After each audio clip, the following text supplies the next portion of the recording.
તમારી સાથે શેર કરીશ પાપડ સમોસાની રેસીપી, જે ખાવામાં ખૂબ જ સરસ લાગે છે અને સાથે સાથે બનાવતા જરા પણ વાર નથી લાગતી. થોડી વારમાં જ બની જાય છે. તો ચાલો બનાવવાનું શરૂ કરીએ. નવી રેસીપી શીખવા માટે નીતાબેન કુકિંગ ચેનલને સબસ્ક્રાઈબ કરો અને સાથે બેલ આઇકનને જરૂરથી પ્રેસ કરો નવી રેસીપીનો વિડીયો સૌથી પહેલાં જોવા માટે. પાપડ સમોસા બનાવવા માટે સૌથી પહેલાં તો એનું સ્ટફિંગ બનાવવાનું છે. તો સ્ટફિંગ બનાવવા માટે મેં સૌથી પહેલાં 2 બટેટા છે મીડિયમ સાઇઝના, એ બટેટા બાફી લીધા છે. બાફી અને એને મેશ કરી લીધા હતા. અને હવે એમાં મેશ કરી અને હળદર, લાલ મરચું પાવડર, મીઠું, ખાંડ અને લીંબુ એ બધું જ મિક્સ કરી અને જુઓ આવું સ્ટફિંગ આપણે તૈયાર કરી લીધું છે. જુઓ આ રેડી કરી લીધું છે. તમારે પણ પહેલાં જ આવું સ્ટફિંગને રેડી કરી લેવાનું છે, પછી જ આપણે પાપડની પ્રોસેસ કરશું.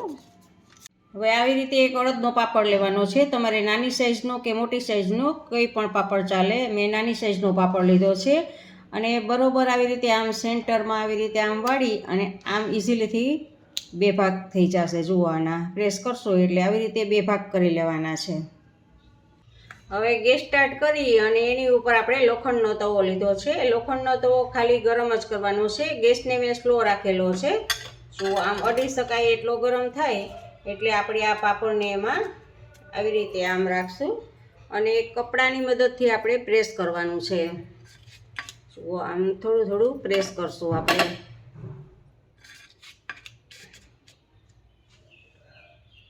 જુઓ આપણે આ ફૂલ આખો હરખાઈ શેકવાનો નથી. જુઓ થોડો એવો શેકવાનો છે અને આને આવી રીતે આમ કરી લેશું આપણે. અને આમાં આપણે સ્ટફિંગ ફટાફટ આપણે સ્ટફિંગ ભરી લેવાનું છે. ચમચીની મદદથી ફટાફટ આપણે સ્ટફિંગ ભરી લેશું અને આવી રીતે આમ પેક કરી દેશું. થોડીક વાર આવી રીતે આમ હાથની મદદથી આમ પકડીને રાખવાનું છે.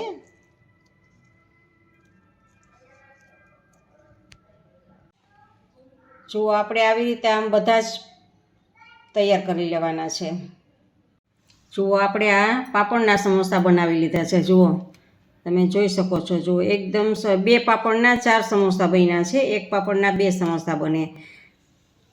હવે આપણે ચણાના લોટનું બેટર બનાવવાનું છે. તો 2 ચમચી આપણે ચણાનો લોટ લેવાનો છે.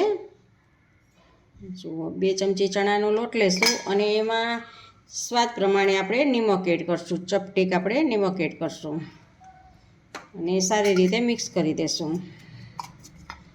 અને હવે એમાં પાણી એડ કરશું થોડું થોડું અને આપણે બેટર બનાવશું. આપણે પકોડાનો કે સમોસાનો પકોડાનો જેવી રીતે લોટ બનાવતા હોય, બેટર બનાવતા હોય, એવી રીતે આપણે આ સમોસાનું બેટર બનાવવાનું છે. જુઓ આપણું બેટર બનીને તૈયાર છે. જુઓ આટલું પતલું રાખ્યું છે મેં. તો જુઓ તમે જોઈ શકો છો કે આપણું બેટર તૈયાર છે. હવે આપણે સમોસાને તળવા માટે ગેસ સ્ટાર્ટ કરી અને એક વાસણમાં એની ઉપર તેલ રાખેલું છે. તેલ આવે એટલે આપણે એમાં સમોસા ઉતારવાના છે. હવે આપણું તેલ આવી ગયું છે. તો જુઓ આ સમોસાને આપણે આમ બેટરમાં બોળવાનું છે. આમ બધી બાજુથી કિનારી પેક કરવાની છે અને તેલમાં આમ એડ કરતું જવાનું છે. જુઓ બધા જ સમોસાને આવી રીતે આપણે કરી લેશું.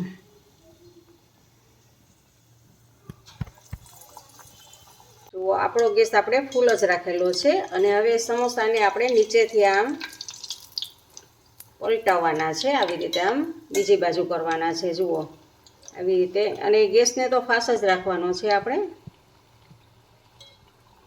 જો ગેસ તમે ધીમો રાખશો તો તેલ ચડી જશે, એટલે ગેસને ફાસ્ટ રાખવાનો છે અને ગોલ્ડન કલર ના થવા દેવાના છે આપણે.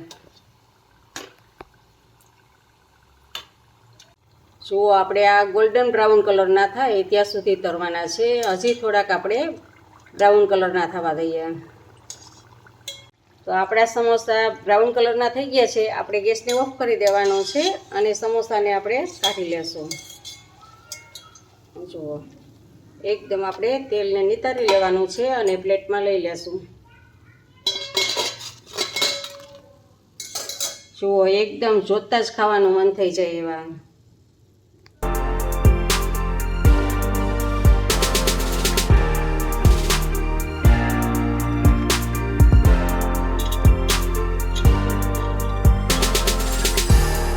તમને મારી આ રેસીપી કેવી લાગી તે કમેન્ટ બોક્સમાં કમેન્ટ કરીને મને જરૂરથી જણાવજો. ઇન્સ્ટાગ્રામમાં મારા પેજને ફોલો કરજો. અને જો તમને મારી આ રેસીપી ગમી હોય તો લાઈક કરીને તમારા ફેમિલી મેમ્બર્સ અને ગ્રુપમાં શેર કરજો. અને મારી ચેનલને સબસ્ક્રાઈબ કરજો. ફરી મળીએ નવી એક રેસીપી સાથે.